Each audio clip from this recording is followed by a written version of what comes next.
Hello, എല്ലാവർക്കും സുഖല്ലേ? ഏകാദശി കഴിഞ്ഞിട്ട് കുറച്ചായെങ്കിലും ആ സമയത്തെടുത്ത വീഡിയോസ് ആണ് കേട്ടോ ഇതൊക്കെ. ഇത് ഏകാദശിയുടെ തലേന്ന് ഗുരുവായൂർ കേശവന്റെ അനുസ്മരണത്തിനായി ആനകൾ പോകുന്ന ചടങ്ങാണ്.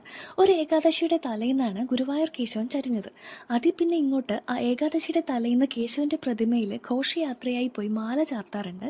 ഇതിലൊരു ആനയാണ് അത് ചെയ്യുക. അമ്പലത്തിലെ അന്നത്തെ തിരക്കാണ് കേട്ടോ ഇത്. വിശേഷ ദിവസങ്ങളിൽ മിക്കപ്പോഴും കൃഷ്ണവേഷം കിട്ടിയ ഈ ചേട്ടനെ ഞാൻ കാണാറുണ്ട്. നല്ല ഭംഗിയുണ്ടല്ലേ? പിന്നെ അന്ന് ഞങ്ങൾ ഫ്രണ്ട്സ് എല്ലാവരും കൂടെ അമ്പലം ചുറ്റിക്കറങ്ങി. അന്ന് ഉച്ചയ്ക്ക് അമ്പലത്തിൽ നിന്ന് ഗോതമ്പരി ചോറും പുഴുക്കും അച്ചാറും പായസവും ഒക്കെ കൂട്ടി ഉണ്ടു. അന്ന് ഏകാദശി വ്രതമാണല്ലോ. അറിയാത്തവർക്ക് വേണ്ടി പറയാം, അന്ന് വ്രതം എടുക്കുന്നവർക്ക് അരിഭക്ഷണം പാടില്ല. തിരുവനന്തപുരത്തുകാരിയായി എനിക്കിതൊന്നും അറിയില്ലായിരുന്നു കേട്ടോ. പിന്നെ ഏകാദശി ആകുമ്പോൾ മുനിസിപ്പാലിറ്റി ഗ്രൗണ്ടിൽ കുറച്ച് റൈഡ്സ് ഒക്കെ വരും. ആദ്യം വഞ്ചി ഊഞ്ഞാലിൽ കയറി. തുടക്ക രസമായിരുന്നു. ഞാൻ കൈവീശിയൊക്കെ കാണിക്കുന്നുണ്ടായിരുന്നു. വലിയ കോൺഫിഡൻസിലായിരുന്നു. പിന്നീട് അങ്ങോട്ട് കയ്യിൽ നിന്ന് പോയി സ്പീഡ് കയറിയപ്പോൾ. പിന്നെ അത് കാണാനുണ്ട്, നന്നായി സൂക്ഷിച്ച് നോക്കണം എന്ന് മാത്രം എന്നെ കാണണമെങ്കിൽ. എനിക്ക് മരണക്കിണർ ഭയങ്കര പേടിയാണ്. എന്നാലും ഞാൻ കണ്ടു. എന്തൊരു സ്കില്ലല്ലേ ഇതൊക്കെ.